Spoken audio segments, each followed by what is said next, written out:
नमस्कार, मैं हूं श्वेता सिंह और आज बात हिंदुस्तान के दिल के दर्द की, जो महंगाई की मार से बेहाल है। महामारी का ग्राफ भले ही देश में गिर रहा है, लेकिन महंगाई के सेंसेक्स ने लंबी छलांग लगा दी है। 4 महानगरों में पेट्रोल ने शतक लगा दिया है। डीजल भी पेट्रोल को तेजी से पीछा कर रहा है। महंगाई दर पिछले 11 साल के उच्चतम स्तर पर है। आम जरूरत की चीजों की कीमतें बेतहाशा भाग रही हैं। अचानक से बढ़ी महंगाई के पीछे क्या है कारण, और क्या महामारी के साथ आई महंगाई स्थायी है? आज पूरा विश्लेषण करेंगे। एक साल में 91 बार बढ़े पेट्रोल के दाम, 4 महानगरों में कीमतें 100 पार। आज हम ये सोचते हैं कि जो गाड़ी है हफ्ते में 2 दिन घर खड़ी रहे तो हम किसी तरीके स्कूटर से आ जाते हैं। आज ये हालात हो गए हैं। 2 साल पहले 90 रुपए में पेट्रोल हुआ करता था, आजकल 107 रुपए में पहुंच चुका है। महंगाई हर चीज पे ही बढ़ रही है। बहुत महंगा हो गया, 100 पे पार पहुंच गया। पैदल सफर करना पड़ रहा है। सिर्फ 36 दिन में डीजल 9 रुपए महंगा। शतक की ओर अब डीजल की उड़ान। हर चीज में परेशान है।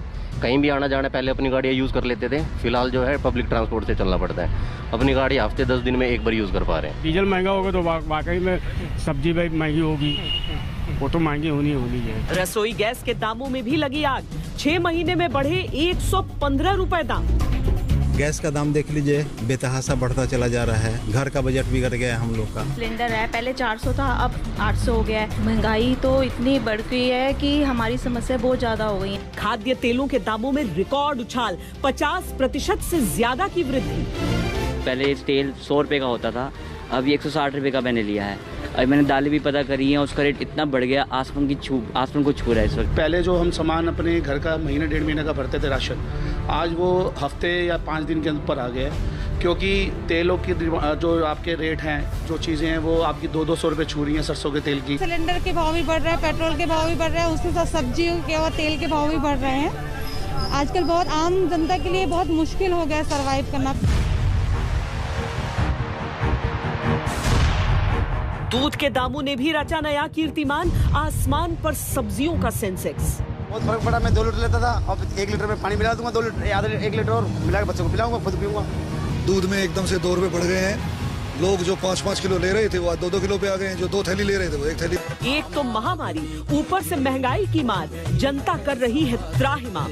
महंगाई अपने चरम पे। हम लोगों ने इतनी महंगाई कभी अपने 20 साल के करियर में नहीं देखी। पीक पर बिल्कुल पहुंच गई है, बिल्कुल पहुंच गई है। आम आदमी के लिए बहुत मुश्किल है। यही नहीं समझ आ रहा कि करना क्या है। घर का राशन ले, क्या करे। हर चीज की महंगाई इतनी बढ़ गई है, इतनी बढ़। कुछ दिनों में अचानक चीजों के दाम जिस तेजी से बढ़े हैं, उसने आम आदमी की थाली का पूरा गणित बिगाड़ दिया। ऐसे में सवाल यह है कि महंगाई ने आम आदमी के बजट पर कितना असर डाला है। रोज की जरूरत की चीजों के दाम क्यों आउट ऑफ कंट्रोल हैं? महंगाई का पेट्रोल डीजल अर्थशास्त्र क्या है? रोज बढ़ रहे पेट्रोल डीजल के दाम का अंतर्राष्ट्रीय कनेक्शन क्या है? कोरोना के समय में सिर्फ भारत में महंगाई बढ़ी या फिर पूरी दुनिया का यही हाल?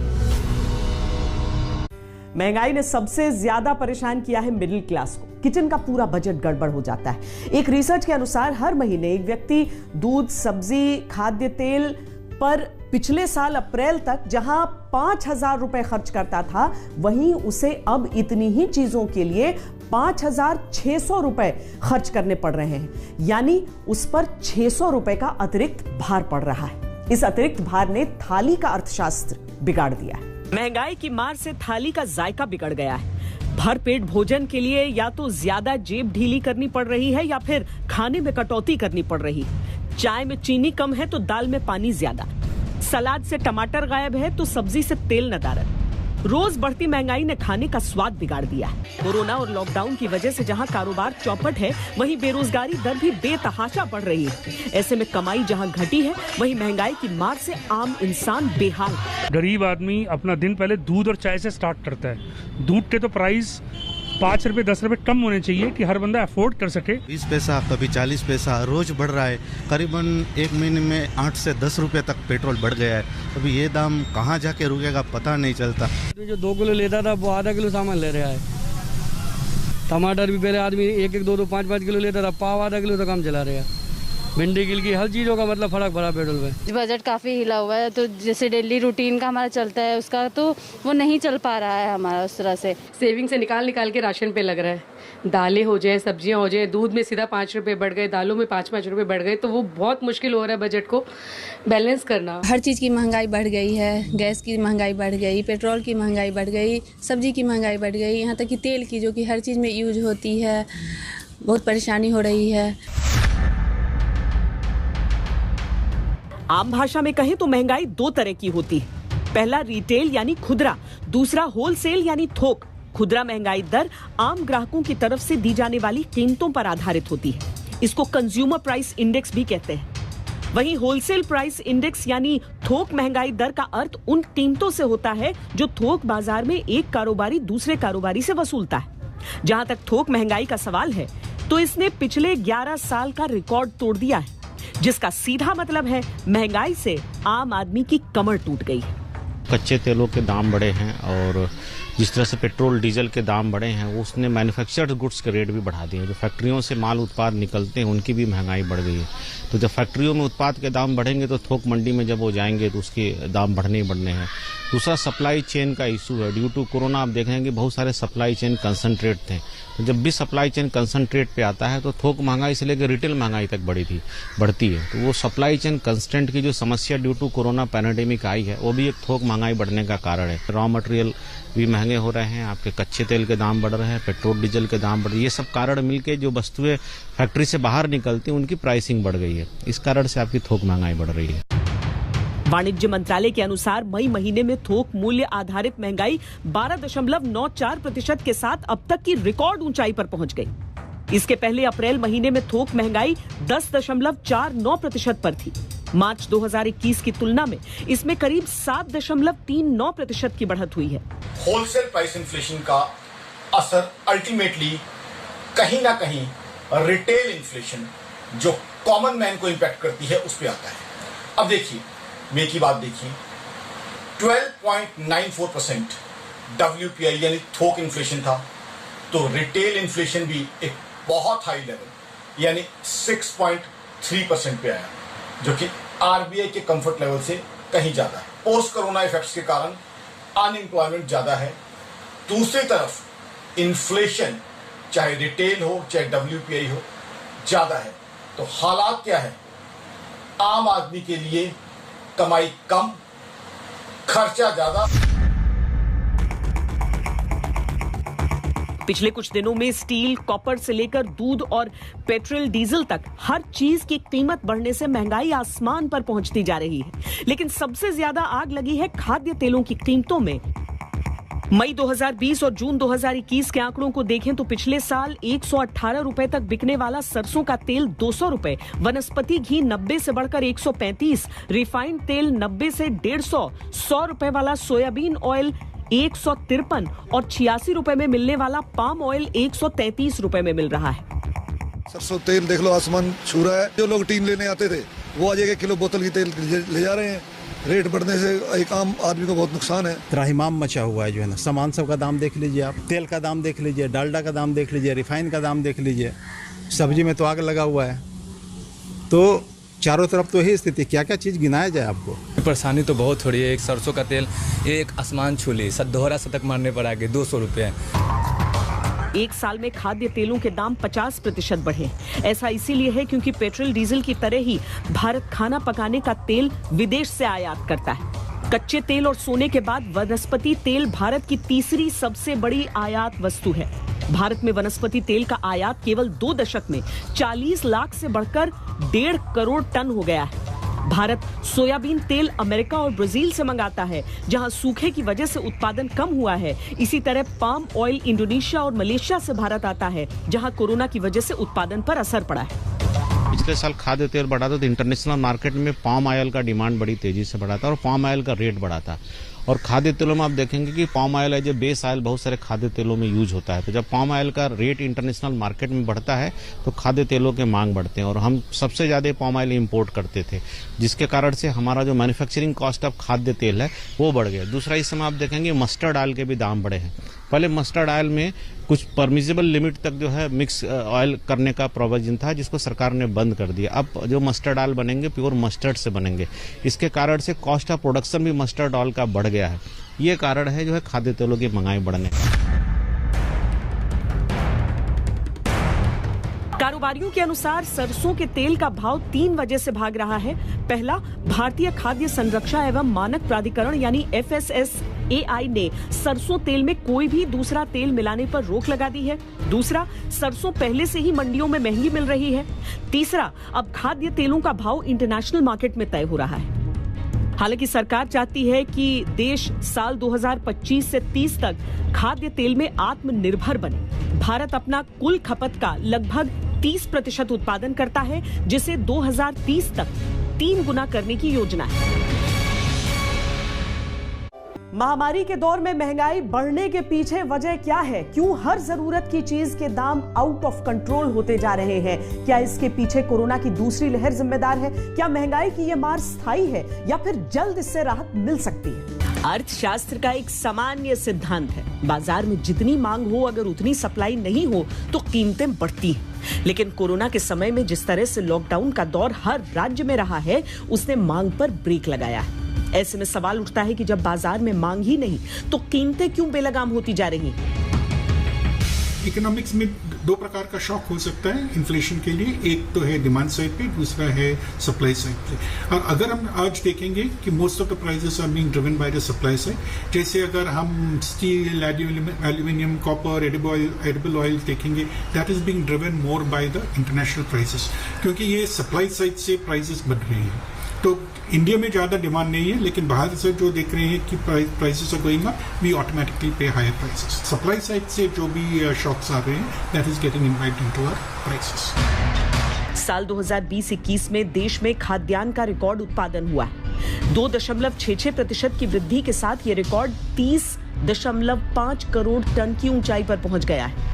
इस रिकॉर्ड पैदावार के बावजूद अगर खाद्यान्न के मूल्य चढ़ रहे हैं तो साफ है कि बाजार में उनकी पर्याप्त आपूर्ति नहीं हो रही। यही हाल फल और सब्जियों का है। भारतीय रिजर्व बैंक ने अपनी सालाना रिपोर्ट में यह दावा किया है कि कोरोना की दूसरी लहर का असर वित्त वर्ष 2021-22 की पहली तिमाही यानी अप्रैल से जून तक पड़ सकता है, जबकि थोड़ी बहुत समस्या जुलाई में भी आ सकती है। कोरोना की दूसरी लहर की वजह से लगी पाबंदियों के कारण सप्लाई चेन बुरी तरह प्रभावित हुई है। तीसरी लहर का भी खतरा बना हुआ है। मुख्य आर्थिक सलाहकार केवी सुब्रमण्यम के अनुसार लॉकडाउन खुलने के बाद आर्थिक गतिविधियों में तेजी आने और मॉनसून अच्छा रहने से आने वाले दिनों में खाद्य मुद्रास्फीति कम होने की संभावना है।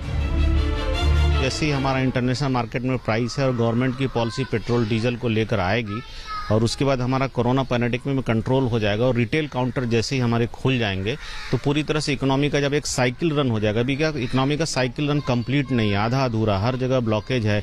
4 बजे तक दुकानें कहीं खुल नहीं है, कई जगह जो है दुकानें जो है रात में बंद है, इवेंट के बंद है, टूरिस्ट के जो स्पॉट बंद है। तो हमारी इकोनॉमी पूरी साइकिल में नहीं है, इसलिए महंगाई बढ़ रही है।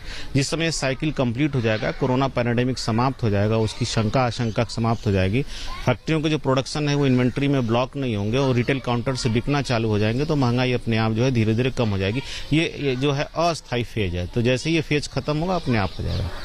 भारत में पेट्रोल डीजल के मूल्य का सीधा संबंध महंगाई से है। जैसे ही पेट्रोल डीजल के दाम बढ़ते हैं, उपभोक्ता वस्तुओं के दाम चढ़ने लगते हैं। पेट्रोल डीजल उत्पादों पर ज्यादा टैक्स भी महंगाई का प्रमुख कारण है। सरकार टैक्स कम करना नहीं चाहती क्योंकि उसकी आमदनी कम हो जाएगी, जिसका असर देश की योजनाओं, परियोजनाओं और फ्री कोरोना वैक्सीन ड्राइव जैसे कार्यक्रमों पर पड़ सकता है। लेकिन अगर दाम ऐसे ही बढ़ते रहे तो महंगाई सारे रिकॉर्ड तोड़ देगी। ऊपर पहुंच गया है। अब जो डेली कम्यूट करने वाला है वो क्या करेगा? जिसके हैंड टू माउथ है वो क्या करेगा? 100 रुपए में चल जाता था 2 दिन, अभी तो 200 रुपए में 2 दिन नहीं हो रहा है। पहले फुल टैंक करा देते, अभी 100 रुपए का ही पुराना पड़ता है। सारा हर एक आदमी का, ऑर्डिनरी आदमी का क्या, बड़े से बड़े आदमी का बजट बिल्कुल बिगड़ गया। पहले मैं 5000 का डलाता था, अब मैं 500 का डला रहा हूँ। हिंदुस्तान के नक्शे को जरा गौर से देखिए। ये वो राज्य और शहर हैं जहां पेट्रोल की सैकड़े वाली सलामी से जनता त्राहिमाम कर रही है।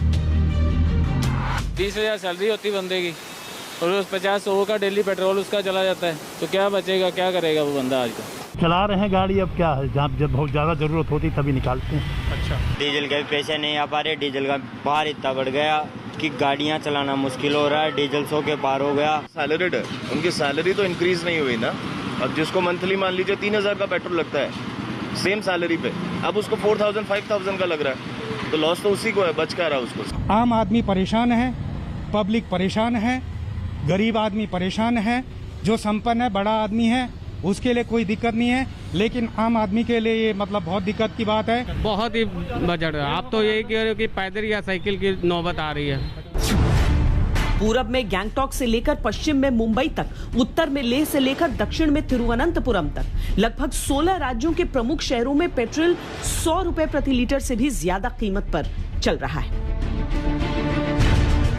पेट्रोल के इस हाई जंप से जनता की हालत कुछ ऐसी हो गई। पिछले 1 साल में तेल की कीमतों ने सारे रिकॉर्ड तोड़ दिए। राजधानी दिल्ली को ही देखें तो पिछले साल 7 जुलाई को पेट्रोल के दाम 80 रुपए 43 पैसे थे, डीजल के 80 रुपए 78 पैसे, और 1 साल बाद 7 जुलाई को 100 रुपए 21 पैसे हो गया पेट्रोल की 1 लीटर का दाम, जबकि डीजल की कीमत भी बढ़कर 89 रुपए 53 पैसे प्रति लीटर हो गई। यानी 1 साल में पेट्रोल में लगभग 20 रुपए और डीजल में 9 रुपए की बढ़ोतरी हुई। तो बहुत पसीना तोड़ दिया, इतना पसीना महंगा नहीं हमारा जितना हमारा इस टाइम ये पेट्रोल महंगा कर दिया लोग बागों का, बिल्कुल जान निकाल रखी है। इससे तो साइकिल लेके चलते वो बढ़िया है हमारे। मैं भी आज 34 साल का हो गया हूँ, पर मैंने लाइफ में कभी ऐसा देखा नहीं कि पेट्रोल 1 महीने में 38 बार बढ़ गया हो। मतलब इतनी ज़्यादा महंगाई हो चुकी है, तो मुझे हर दूसरे तीसरे दिन में पेट्रोल डलवाना पड़ जाता है। मतलब पहले तो मेरा 500 का पेट्रोल 1 वीक चल जाता था। 100 रुपये का पहले 1.5 लीटर पेट्रोल आ जाता था, अब 1 लीटर ही आ रहा है। जनता की फिक्र ही नहीं है किसी को। पेट्रोल के बढ़े हुए दामों के खिलाफ देश भर में प्रदर्शन हो रहा है। कांग्रेस हस्ताक्षर अभियान चला रही है। सारे खाद्य पदार्थों की कीमतें आसमान छू रही है, चाहे दाल की बात हो चाहे तेल की बात हो, और पेट्रोल की बात तो कुछ कहना ही नहीं है। वो तो मतलब तेंदुलकर के सेंचुरी की तरह ये भी लगातार बढ़ते जा रहे हैं। पहले कहा जाता था प्रधानमंत्री की उम्र के बराबर पेट्रोल की कीमत हो गई है, अब तो प्रधानमंत्री की उम्र तो जितनी उम्र है उसे 1.5 गुना बढ़ गया है। सरकार ने भी कीमतों से निपटने के लिए नए मंत्री को जिम्मा दिया है। सबकी नजर अब नए पेट्रोलियम मंत्री हरदीप पुरी के पिटारे पर है। In the last 7 years, under the able guidance of Shri Dharmendra Pradhan ji, and before that of his predecessor, a number of path-breaking reforms and initiatives have been introduced in this sector. My effort will be to take those forward and to fulfill the expectations of the Prime Minister. 5 राज्यों के चुनावी नतीजे आने के बाद 4 मई से अब तक पेट्रोल के दाम 36 बार और डीजल के 34 बार बढ़ाए गए हैं। 36 दिनों में ही पेट्रोल 10 रुपए 24 पैसे प्रति लीटर महंगा हो चुका है, और ये तब है जब अमेरिकी बाजार में 7 जुलाई को कच्चा तेल $74 के नीचे आ गया था। इसके बावजूद पेट्रोल डीजल के दाम घटने के बजाय बढ़ रहे हैं। कच्चे तेल का दाम गिरने के बाद इंडिया में जो पेट्रोल और डीजल बढ़ रहा है वो टैक्सेशन है। बेसिकली सेंट्रल गवर्नमेंट और स्टेट गवर्नमेंट जो है उस पर टैक्स एक्स्ट्रा लगा रही है। तो जैसे ही वो टैक्स कम होगा, अगर सरकार इसको जीएसटी के दायरे में लाती है या इस पर टैक्स कम करती है, जैसे कुछ स्टेट टैक्स कम रखते हैं, जैसे गोवा ने टैक्स कम रखा है, तो वहाँ पेट्रोल डीजल के दाम सस्ते हैं। तो इंटरनेशनल मार्केट में भले ही तेल के दाम गिरे हों, लेकिन भारत सरकार ने उस पर जो है और स्टेट गवर्नमेंट ने उस पर वैट और जो उनके टैक्स एक्साइज ड्यूटी वो लगाए हुए, इसके कारण जो है पेट्रोल और डीजल के दाम बढ़ते हैं। पेट्रोल डीजल के बाद अब दिल्ली एनसीआर में सीएनजी और पीएनजी के दामों में भी आग लग गई है। दिल्ली में सीएनजी के दाम 90 पैसे बढ़कर 44 रुपए 30 पैसे प्रति किलो हो गए हैं। घरेलू उपयोग के लिए पीएनजी की नई कीमतें 29 रुपए 66 पैसे प्रति एससीएम होंगी। इसमें 1 रुपए 25 पैसे की बढ़ोतरी की गई है।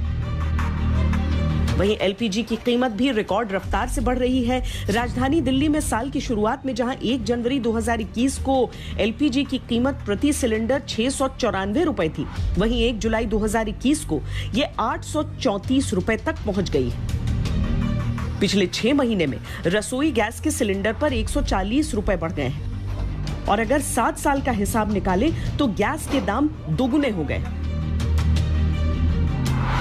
महंगाई इतनी है, उसमें किचन में भी गैस भी 800 की आ रही है, अभी हर चीज़ में है, प्याज है, सब्जियां भी महंगी हैं, हर चीज़ महंगी आ रही है। किचन पे महीने में 3000 खर्च होता था, अब सीधा 10,000 तक पहुंच चुका है, सीधा सीधा। ये 7,000 रुपए एक्स्ट्रा है जो हम किचन पे लगा रहे हैं, टॉलरेट करना नहीं हो पा रहा है ये चीज़ें। महंगाई तो इतनी बढ़ गई है कि हमारी समस्या बहुत ज़्यादा हो गई है, हमारी कमर तोड़ दिया है इस महंगाई ने। किचन का सिलेंडर है, पहले 400 था, अब 800 हो गया। बढ़े हुए पेट्रोल, डीजल और रसोई गैस के दाम भले ही जनता की जेब पर भारी हो, लेकिन इसी से सरकार का खजाना खूब भर रहा है। तेल सरकार की तिजोरी भरने का सबसे हिट फॉर्मूला बन गया है। आइए आपको समझाते हैं कि ये जानते हुए भी कि टैक्स की वजह से तेल के दाम आसमान छू रहे हैं, उसके बाद भी तेल पर टैक्स की दर क्यों कम नहीं कर रही सरकार? ये सही है कि अंतर्राष्ट्रीय स्तर पर तेल की कीमतें बढ़ती हैं तो भारत में भी तेल की कीमतें बढ़ती हैं। इसका मतलब ये हुआ कि अगर अंतर्राष्ट्रीय स्तर पर तेल की कीमतों में गिरावट आए तो भारत में तेल की कीमतों में कमी आनी चाहिए, लेकिन ऐसा नहीं हो रहा, क्योंकि तेल की कीमतें जितनी कम होती हैं, सरकारें उस पर उतना ही टैक्स लगा देती हैं। चलिए दिल्ली के उदाहरण के साथ आपको 1 लीटर पेट्रोल का टैक्स शास्त्र समझाते हैं। 5 जुलाई 2021 को दिल्ली में पेट्रोल की कीमत 99 रुपए 86 पैसे प्रति लीटर थी। इसमें पेट्रोल की बेस प्राइस 35 रुपए 73 पैसे थी। प्रोसेसिंग कॉस्ट 4 रुपए 39 पैसे। प्रोसेसिंग के बाद कंपनियों को जो पेट्रोल मिला वो 40 रुपए 12 पैसे प्रति लीटर था। अब इस पर केंद्र सरकार ने प्रति लीटर 32 रुपए 90 पैसा एक्साइज टैक्स लगाया, जबकि डीलर ने 3 रुपए 79 पैसे कमीशन जोड़ दिया। राज्य में पहुंचने से पहले ही तेल की कीमत हो गई 76 रुपए 81 पैसे। अब जब ये पेट्रोल दिल्ली पहुंचा तो यहाँ पर दिल्ली सरकार ने 23 रुपए 5 पैसे वैट लगा दिया। इस तरह सभी टैक्स लगने के बाद दिल्ली की जनता को 1 लीटर पेट्रोल के लिए 99 रुपए 86 पैसे चुकाने पड़े। अभी आप इमीडिएटली ये कोई नहीं लिखा हुआ है कि आप कह सकते हैं कि परसेंटेज का मैं फिक्स्ड अमाउंट लूंगा, जैसे वो डीलर एसोसिएशन में है, मुझे 30 रुपए पर लीटर चाहिए, उसके बाद चाहे जो भी हो आप परसेंटेज के हिसाब से जा रहे हैं। तो जैसे आप दाम बढ़ते हैं तो आपको ज्यादा मिल रहा है, वैट भी ज्यादा मिल रहा है। State governments and centre must sit together. अगर आप नहीं बैठेंगे एक साथ कि आप नई सोल्यूशन लेंगे तो कम से कम एक आदमी एक साइड तो कह दे भाई मैं फिक्स ले दूंगा, खत्म। सरकार जो टैक्स तेल पर वसूल रही है उसका भी हिसाब देखिए। अप्रैल 2020 से दिसंबर 2020 के बीच ही 2,35,000 करोड़ रुपया सिर्फ पेट्रोल डीजल पर एक्साइज ड्यूटी के जरिए केंद्र सरकार को मिला, जबकि इसी दौरान राज्य सरकारों के खजाने में भी तेल पर वैट के जरिए कुल 1,35,000 करोड़ रुपए आए। आम आदमी से ज्यादा टैक्स लेने की बजाय सरकार को चाहिए कि इसके लिए या तो शॉर्ट टर्म बोरिंग बढ़ाए, या सरकार अपना एक्सपेंडिचर कम करे, या सरकार इसके लिए डिसइन्वेस्टमेंट के थ्रू पैसा रेज करे। आज की तारीख में सरकार को इनोवेटिव तरीके अपनाने चाहिए पैसा रेज करने के लिए, ताकि राशन, वैक्सीन और वेलफेयर स्कीमों का खर्चा सरकार उठा सके। मार्च 2021 के आंकड़े बताते हैं कि Indian oil, Hindustan petroleum, Bharat petroleum जैसी सरकारी तेल कंपनियां भी 3,000 से 11,000 करोड़ रुपए का मुनाफा कमा चुकी हैं। सबसे पहली बात तो 300 रुपए में जो टंकी ओवरफ्लो होती थी अब वो पूरी नहीं भरती है। 300 रुपए में 3 लीटर पेट्रोल नसीब नहीं हो रहा। ऑफिस आना जाना मतलब हफ्ते में 1 से ज़्यादा बार पेट्रोल डलवाना पड़ जाता है। और उसके बाद आती है बात खाने पीने की। दूध के दाम बढ़े हुए हैं, सब्जियां डबल होती जा रही हैं दामों में, और जो चीज़ मतलब पहले सोचते थे खुले हाथ से डालते थे टमाटर प्याज सब्जी में, और अब तो हर चीज़ सोच सोच के डालनी पड़ रही है। पेट्रोल इतना ज़्यादा महंगा हो गया है कि गाड़ी चलाना दुर्लभ हो गया है। तो हम तो जो है गाड़ी को इतना ही इस्तेमाल करते हैं जितना बहुत ज़रूरी है कि हमें जाना ही पड़ेगा गाड़ी में तो ही जाते हैं, नहीं तो बस या मेट्रो में ही सफ़र करना पसंद करते हैं हम लोग। समस्या तो बहुत हो रही है सर, क्योंकि 1-2 दिन में देखो बढ़ते जा रहा है, काम होने का नाम नहीं ले रहा है। अब क्या कर सकते हैं। पिछले अगर 1 साल की बात करते हैं तो नॉन ब्रांडेड दालों में तकरीबन 8 से 10% का इजाफा हुआ है, वो भी फ्लक्चुएट होता रहता है, ऊपर हो गया नीचे हो गया मार्केट। ब्रांडेड दालों में काफ़ी इजाफा हुआ है। ब्रांडेड दालों में मैं कह सकता हूँ कि 20 से 25% का इजाफा पिछले 1 साल के अंदर अंदर हुआ है। नो डाउट असर तो पड़ता ही है, हर की पॉकेट में पड़ेगा। महंगाई बढ़ेगी तो स्पेशली और मिडिल क्लास और इन जनरल सभी चीज़ों के दाम बढ़े तो हैं। पिछले टाइम से 1 साल पहले से और अब इस कोरोना काल में बहुत फ़र्क आ गया है। सब चीज़ें बहुत महंगी हो गई हैं, चाहे वो दालें हों, चाहे तेल हो, चाहे घी हो, बेसिक चीज़ें, फ्रूट हो, दूध हो, सब में बहुत उछाल आया है और घर चलाना बहुत मुश्किल हो जाता है। सरकार ने संसद में बताया था कि 2013 में पेट्रोल डीजल पर टैक्स से सरकार की कमाई 52,573 करोड़ थी। 2019-20 में यह बढ़कर 2,13,000 करोड़ रुपए हो गई और 2020-21 के सिर्फ 11 महीनों में कमाई बढ़कर 2,94,000 करोड़ हो गई। यानी सरकार ने 7 साल में पेट्रोल डीजल से अपनी कमाई 5 गुना से भी ज्यादा बढ़ा ली। जिस प्रकार की सरकारों के खर्चे बढ़े हैं, राज्य सरकार हो या केंद्र सरकार हो, कोरोना की महामारी की विभीषिका के कारण अर्थनीति ठप हो गया था। लोगों को रोजगार दिलवाना, लोगों की स्वास्थ्य चिंता करना, विकास कामों में तेजी लाना, अर्थनीति को पटरी में लाना, इसीलिए सरकार की व्यय बढ़ी है। इसीलिए थोड़ा टैक्स के कारण लोगों को भी कष्ट है। हालांकि कोरोना के समय इसका अधिकतर हिस्सा सरकार को अलग अलग कामों पर खर्च करना पड़ रहा है, मसलन फ्री राशन, फ्री वैक्सीन जैसी सुविधाएं। पेट्रोल डीजल के साथ साथ महंगाई की मार से क्या ये स्थिति सिर्फ हिंदुस्तान में है या पूरी दुनिया परेशान है?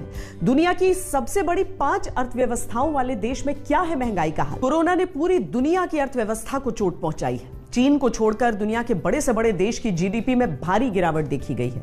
ऐसे में सवाल उठता है कि क्या महंगाई की मार से सिर्फ भारत परेशान है या फिर पूरी दुनिया पर इसका असर पड़ा है? जीडीपी के आधार पर दुनिया की 10 बड़ी अर्थव्यवस्थाओं में भारत 5वें नंबर पर है। अमेरिका पहले, चीन दूसरे, जापान तीसरे और जर्मनी चौथे नंबर पर। कोरोना ने दुनिया के हर देश पर असर डाला है। इसकी वजह से दुनिया के बड़े देश भी महंगाई की चपेट में हैं। आंकड़े देखें तो अमेरिका में जहां महंगाई दर जनवरी 2020 में 2.5% थी, मई 2021 में दोगुनी होकर 5% तक पहुंच गई। जर्मनी में भी महंगाई बढ़ी है। जनवरी 2020 में महंगाई दर 1.7% थी, वो अब बढ़कर 2.5% हो गई है। जबकि पूरी दुनिया में कोरोना फैलाने वाली चीन में महंगाई दर माइनस में चली गई है। वहां पर जनवरी 2020 में महंगाई दर 5.4% थी, मई 2021 में गिरकर -0.2% तक पहुंच गई। जापान में भी महंगाई दर 0.7% से कम होकर 0.1% तक हो गई है। भारत में पेट्रोलियम उत्पादों की कीमत का सीधा कनेक्शन अंतर्राष्ट्रीय तेल की कीमतों से है। भारत 85% तेल विदेश से आयात करता है, इसीलिए कच्चे तेल की कीमतें जैसे जैसे बढ़ेंगी वैसे वैसे भारत में भी पेट्रोल डीजल महंगा होगा। पिछले दिनों तेल निर्यातकों के संगठन ओपेक और सहयोगी देशों की बैठक हुई। इसमें अगले महीने से मासिक उत्पादन में 4 लाख बैरल प्रतिदिन की बढ़ोतरी के प्रस्ताव को टाल दिया गया। भारत के सामने सबसे बड़ी दिक्कत ये है कि अमेरिका ने ईरान पर प्रतिबंध लगा रखा है, जिसकी वजह से तेल खरीदना संभव नहीं। ऐसे में हाल फिलहाल तेल की कीमतों में कमी की गुंजाइश बेहद कम है। ऐसे में सरकार के सामने उपाय ये है कि वो तेल पर टैक्स में कुछ राहत देकर जनता की जेब पर बोझ थोड़ा तो कम करे। इसमें कोई दो राय नहीं कि मौजूदा स्थिति अप्रत्याशित है और अप्रत्याशित मुश्किल में अप्रत्याशित फैसले लेने ही पड़ेंगे। जनता अगर बेहाल है तो सरकार को ही उसका समाधान ढूंढना पड़ेगा। अभी के लिए इतना ही। देश और दुनिया की बाकी खबरों के लिए आप देखते रहिए आज तक।